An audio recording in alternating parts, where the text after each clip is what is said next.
This is my E-Flite RV-7. It's a really nicely featured RS airplane, and today I will do a 3S battery in this RV-7. So the only modification I've done so far is the wheels, because I've removed the wheel pans and the stock wheels, and these are Dubro 2.5-inch wheels just to have better grass handling. So let's go outside and do 3S in this RV-7.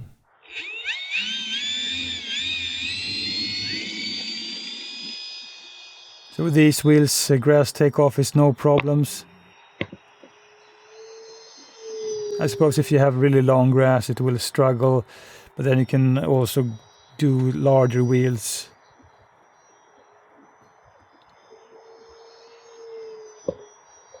This flight is on a 3S 2200 mAh battery, and I prefer 4S, but I mean 3S works just fine. The RV-7 is just a great looking and fantastic flying RS airplane, great value, not too expensive. Does have the features. It's really easy built. It's also visible in the sky, although it's a kind of white RS airplane. Inverted, just so easy to do. Time remaining 4 minutes.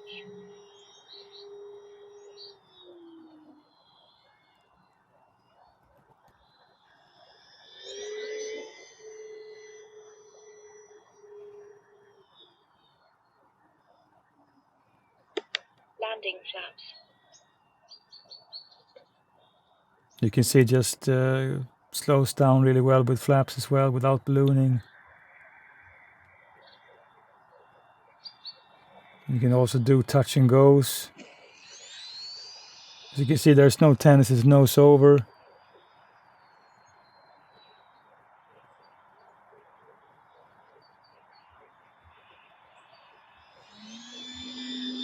So I wish that E-Flite would bring more of these low-wing civilian or aerobatic RS airplanes, because I think there's a serious lack of them. Usually we see a lot of warbirds, but I think there are so many interesting low-wing RS airplanes to just explore, or like the E-Flite Commander, where you can just make something up.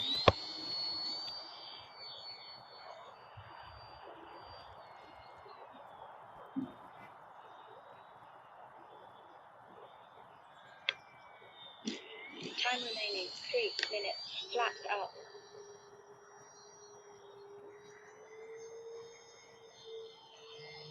So I do feel that 3S is a little bit less powerful, of course.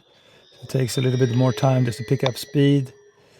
But having no problem to do aerobatics or to do things like this, it just keeps up really well. And although I think you might need a little bit more time just to pick up speed, I think when you reach the top speed, it flies fast enough, for actually, at least for a 3S RC airplane. Nice inverted loop.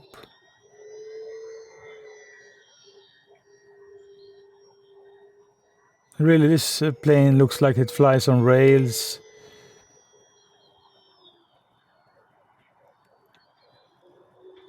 Time remaining 2 minutes.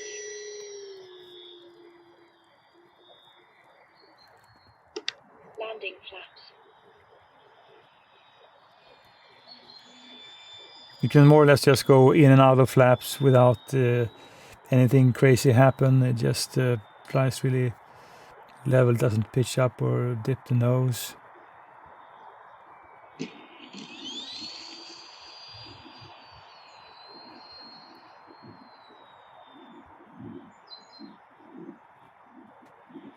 I'm trying to make flat turns. I don't know if it's really needed. It doesn't have any really bad tip stall tendency, and in my experience when I have like a thick wing core, which this plane has, they fly really well and are really float as well.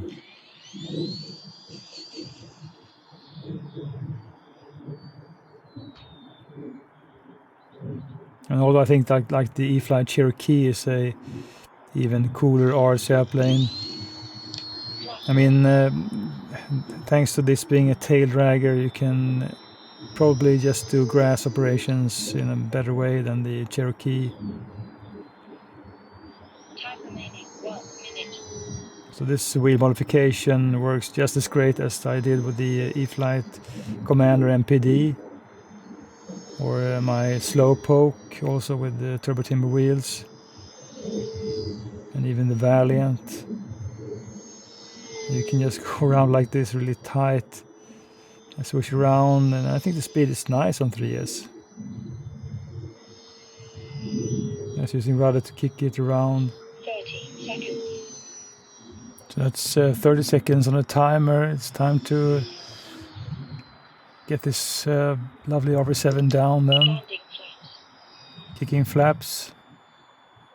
Just do a touch and go and then turn around and do the final landing. Very simple, just kill the throttle more or less, have some power and let it drop.